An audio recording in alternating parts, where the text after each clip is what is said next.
Estamos de volta. Voltamos aqui com modelos lógicos baseados em objetos. Questões FCC, mais um bocado de questões aí para a gente ficar safo e não errar mais questões desse assunto nas nossas provas. Vamos lá para a primeira questão, já apresentando aqui o fundador aí, o criador aí do modelo, Peter Shen, o primeiro cara que introduziu assim o modelo entidade e relacionamento. No modelo ER de Peter Shen, um retângulo duplo, ou seja, um símbolo representado por um retângulo escrito em outro, é a representação gráfica de... Bom, pessoal, a gente sabe que no modelo entidade e relacionamento, um retângulo ele representa uma entidade e um retângulo inscrito em outra, ele representa aí uma entidade fraca. E as outras alternativas, o que são? Como é que eles são representados aí no diagrama de Peter Shen? Bom, um relacionamento, a gente viu que é o losango, né? Uma entidade associativa é justamente o losango dentro de um retângulo. O autorrelacionamento é basicamente você ter um relacionamento, um losango e uma entidade que tanto a entrada como a saída do relacionamento, ela tem duas linhas que ligam aí o relacionamento à entidade, certo? E o subconjunto está aí para completar as nossas alternativas. Então, a nossa alternativa aqui correta está na letra C. Uma entidade fraca é, como a gente sabe, uma entidade que ela não tem um atributo que consegue referenciá-la unicamente. Ela não tem uma chave primária que a representa. Então, ela precisa de uma chave primária de outra relação. Então, é justamente esse outro símbolo aqui, ó, de relacionamento de identificação que liga a entidade fraca à entidade que fornece um atributo para identificar aí a entidade fraca, ok? A gente tem aqui os outros símbolos, né, básicos, que são entidade e relacionamento, e o terceiro símbolo básico mais conhecido, que seria o atributo, que seria representado por essa elipse. Abaixo nós temos o atributo chave, onde o nome do atributo que aparece dentro da elipse ele é sublinhado. A gente tem o atributo multivalorado, que é justamente duas elipses concêntricas, e a gente tem ainda atributos compostos, que seriam um atributo derivado de um atributo. Veja aí que as elipses saem de outro atributo, certo?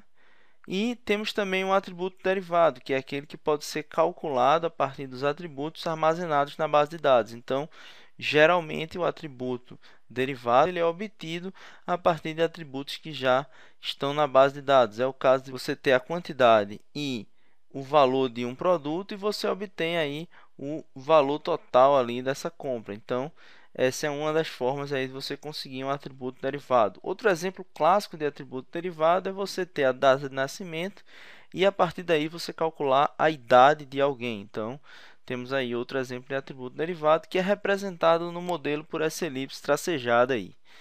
Temos aqui um exemplo também de participação de entidade no relacionamento. Quando nós temos duas linhas aí, nós temos uma participação total ou incondicional. Todo elemento dessa entidade aí ele se relaciona por meio aí desse relacionamento com a entidade E1, ok?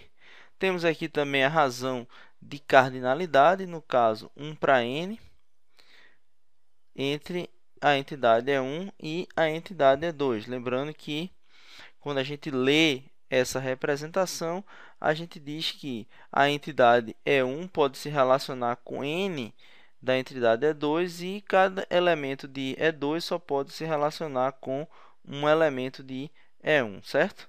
E, finalmente, a questão de máximo e mínimo, que diz qual é a participação máxima e mínima da entidade no relacionamento, certo? Então, a gente pode ter, por exemplo, no mínimo 0 e no máximo n elementos aí representando ou participando dessa relação. Ok, pessoal? Vamos então para outras questões aqui que tratam de diagramas e modelo, entidade e relacionamento. Vamos à nossa questão.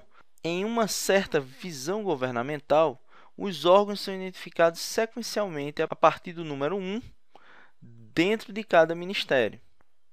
no projeto de base de dados, é necessário que tal fato seja levado em consideração por questão da unicidade da chave primária da tabela de órgãos. Este enunciado remete ao princípio que norteia especificamente no modelo ER a formação de...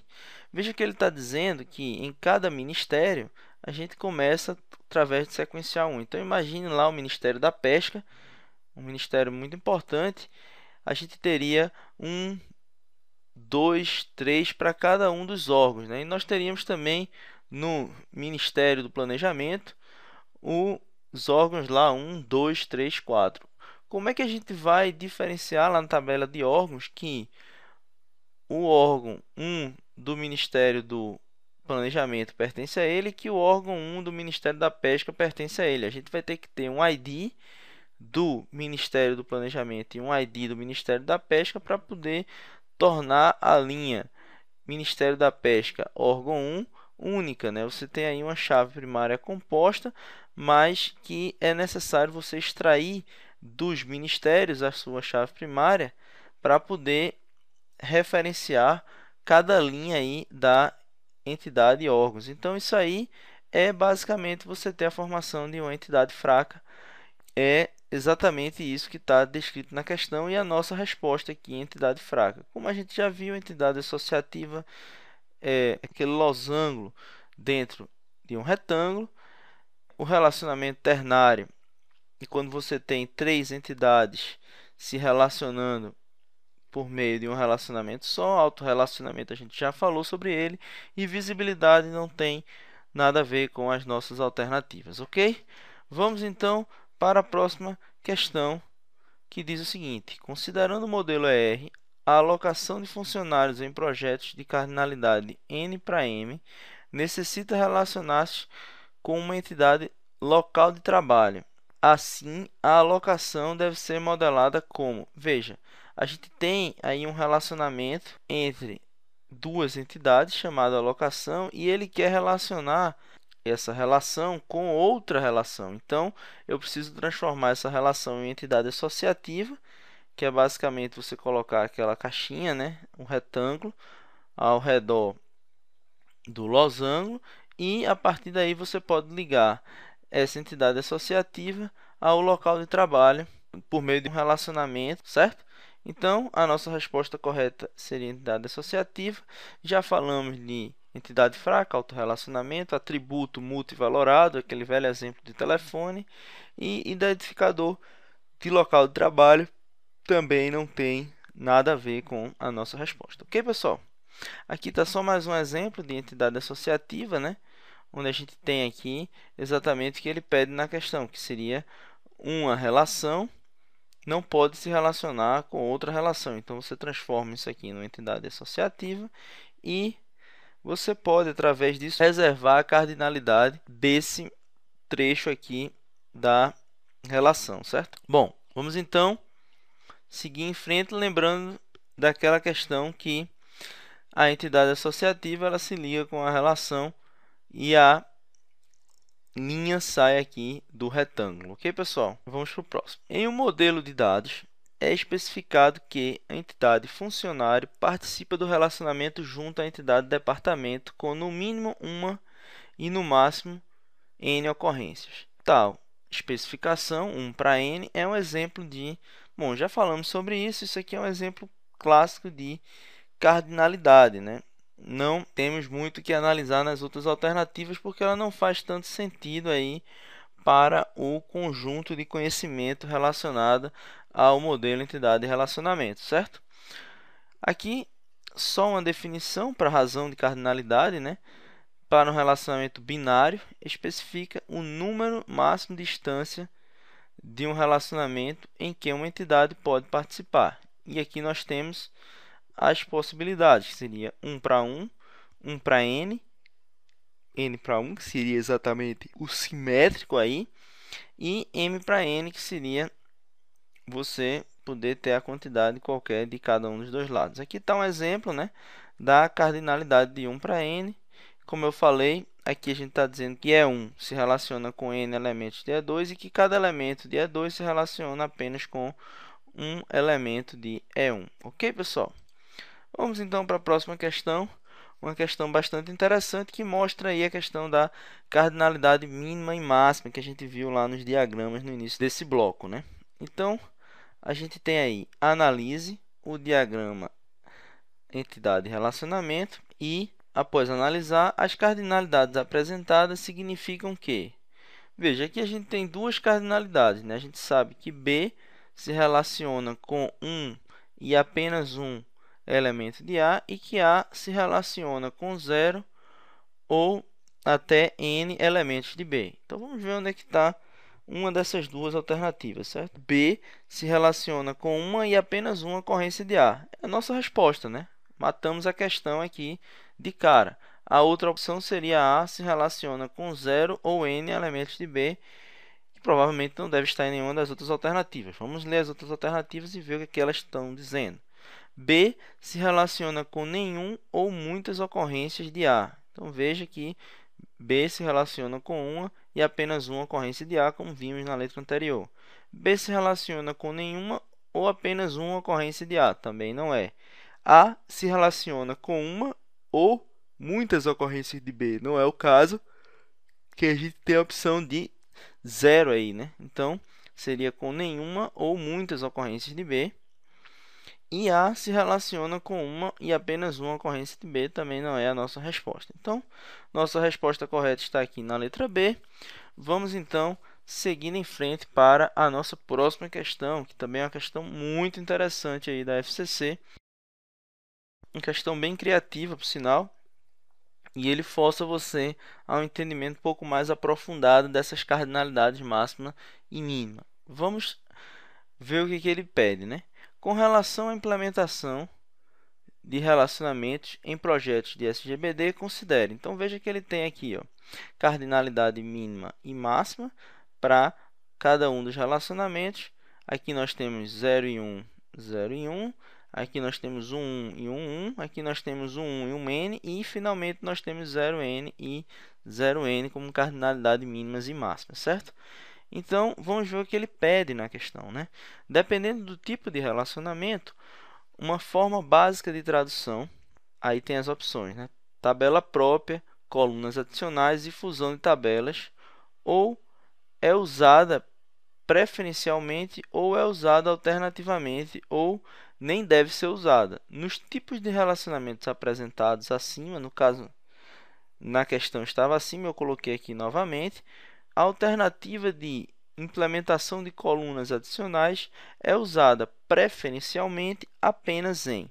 Então, vamos ver o que ele quer dizer com tabela própria, colunas adicionais e fusão de tabelas, analisando cada uma das alternativas, certo?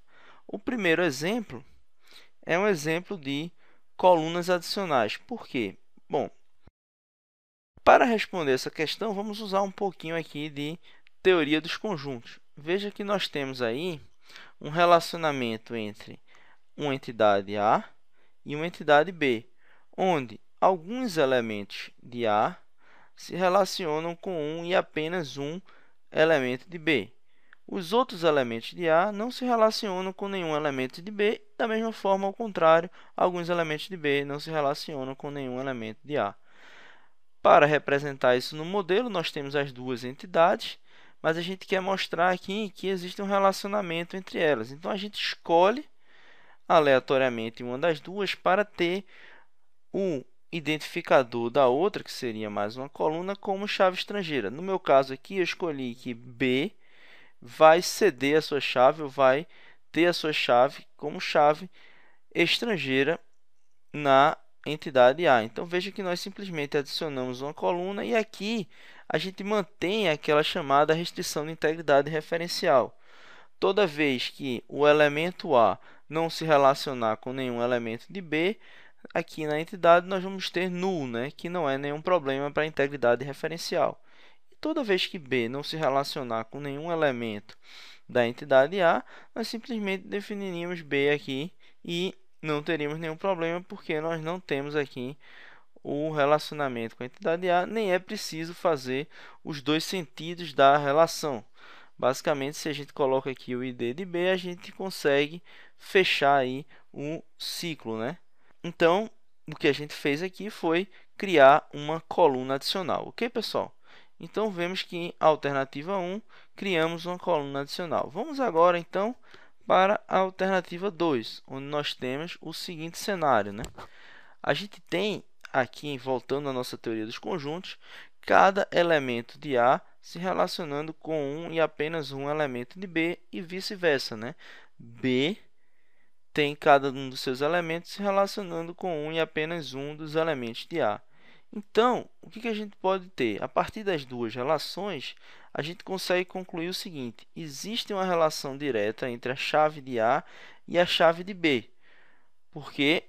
Porque eu posso definir aqui todos os atributos da entidade A e, com o mesmo atributo da identificador de A, definir todos os atributos da entidade B ao qual ela está relacionada, certo?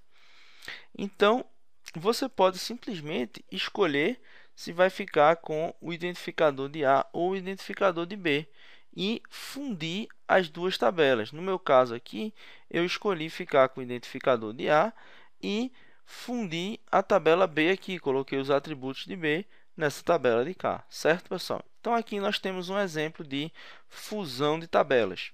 Então, vamos aqui para o nosso exemplo 3, né, pessoal? Onde a gente tem aqui uma entidade A que se relaciona com N entidades aqui de B e uma entidade B que cada um dos seus elementos se relaciona com apenas um elemento de A. Então, o que a gente faz?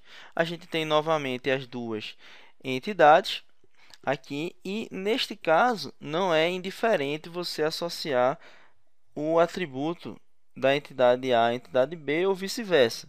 Neste caso, a gente tem que pegar aqui o atributo que é chave primária de A, exportar ele ou colocar ele como chave estrangeira de B, porque aí para cada elemento de B a gente vai ter um A relacionado. Veja que se fosse o contrário, a gente não poderia, para um elemento de A, colocar um elemento de B, porque a gente tem N elementos de B aqui relacionados. Mas veja que é simplesmente colocar uma coluna adicional na entidade B e, a partir daí, nós conseguimos fazer aí o relacionamento entre essas duas entidades aí que participam desse relacionamento, né? Bom, e por fim, uma tabela própria, que é justamente quando você tem o relacionamento de N para N, que você tem cada atributo da entidade A se relacionando com N atributos da entidade B e cada atributo da entidade B se relacionando com N atributos da entidade A. Então, para você representar isso aqui, você basicamente cria uma relação entre a entidade A e a entidade B que usa o ID de A e o ID de B como chave estrangeira. Faltou colocar aqui que esses dois são chaves estrangeiras, mas fique com isso na sua cabeça e veja aqui que os dois, no caso A e B, estão interligados aqui por meio dessa nova tabela, que seria uma tabela própria para representar aí o relacionamento. Veja que nós falamos aqui de todas as alternativas da questão, que seriam a fusão de tabelas, a tabela própria e a coluna adicional, que está na alternativa 1 e 3, que é exatamente a nossa resposta. Uma questão extremamente interessante, que você consegue abordar aí a questão de cardinalidade, a questão de transformação do modelo ER no modelo relacional e que você consegue entender aí a semântica do modelo e como é que ela faz aí para fazer essa transformação, certo? Uma coisa bem interessante, questão muito legal aí da FCC. Vamos então seguir em frente para a nossa próxima questão. Dentre os requisitos de um sistema cartorial civil está a definição da entidade pessoa e do casamento entre elas. Assim, o modelo conceitual de banco de dados deve especificar, veja, se eu tenho a entidade pessoa, casamento é basicamente um autorrelacionamento entre duas pessoas, concordam comigo? Então, vamos ver onde é que ele está dizendo que casamento é um relacionamento entre duas pessoas. Bom, na letra A ele diz que a entidade casamento com relacionamento fraco de pessoa não tem nada a ver. Na letra B ele diz uma entidade associativa entre pessoa e casamento, também não tem nada a ver. A entidade casamento e a entidade pessoa também não tem nada a ver. A gente tem a entidade pessoa e o autorrelacionamento casamento na letra D, que é exatamente a nossa resposta. E por fim, um relacionamento ternário entre pessoa, casamento, pessoa. Veja que casamento é um relacionamento e não uma entidade, e pessoa, no caso, seria a entidade aí dessa nossa questão, ok? Então, a nossa resposta feliz está aqui na nossa letra D. Não temos muito o que falar além disso sobre essa questão. Vamos dar continuidade aqui na próxima questão, que é outra questãozinha sobre modelo, entidade e relacionamento. Considere, no contexto de folha de pagamento de uma empresa, um funcionário de nome João ocupa o cargo de código 5, analista de sistemas. É registrado na empresa sob a identidade 3428, veja que isso aí é uma chave. Está alocado no Departamento de Tecnologia da Informação e sua idade é 35 anos. Veja que 35 anos é um atributo de João. Em um modelo entidade e relacionamento, são entidade, relacionamento, atributo e chave, respectivamente. Bom, a primeira coisa que a gente pode ver aqui é que João é um funcionário e, logicamente, funcionário, portanto, é uma entidade, certo? Um funcionário João, ele faz parte dessa entidade, né? E, logicamente, ele possui aí um relacionamento, que no caso seria um relacionamento de alocação com o departamento, certo? Ele está fazendo que João, o funcionário João, ocupa o cargo tal, é registrado na empresa e está alocado no Departamento de Tecnologia da Informação. A gente tem aí como atributo de João a sua idade e nós temos que a chave de João é justamente a identidade dele, 3428. Então, a nossa resposta está aí na nossa letra C. Veja que as outras alternativas estão erradas. Basicamente, a questão de trás para frente, chave, no contexto da questão é apenas a identidade, então só com essa alternativa a gente já elimina. A gente pode dizer que o cargo é um atributo de João, o cargo de analista de sistemas, o cargo 05, que a empresa, ou no caso, na letra A, a idade é um atributo de João, mas cargo não é identidade, alocação também não é identidade e funcionário também não é ID. Bom, basicamente vale a pena você dar uma olhada depois nas outras alternativas só para entender o que está errado, mas claramente a nossa resposta está aí na letra C, ok? Vamos então para a nossa próxima questão, a última desse bloco, já já a gente faz uma pausa, ok, pessoal? Cada funcionário da folha de pagamento pode ter dependentes nenhum, um ou muitos. Quando existem, os dependentes são identificados numericamente a partir de 1 até n para cada funcionário. Pessoal, a FCC adora esse exemplo. Primeiro ela deu a definição de entidade fraca, depois ela deu o exemplo lá dos ministérios e agora ela veio com essa história de funcionário. Então, basicamente, o que ele quer que você saiba é que dependente é uma entidade fraca.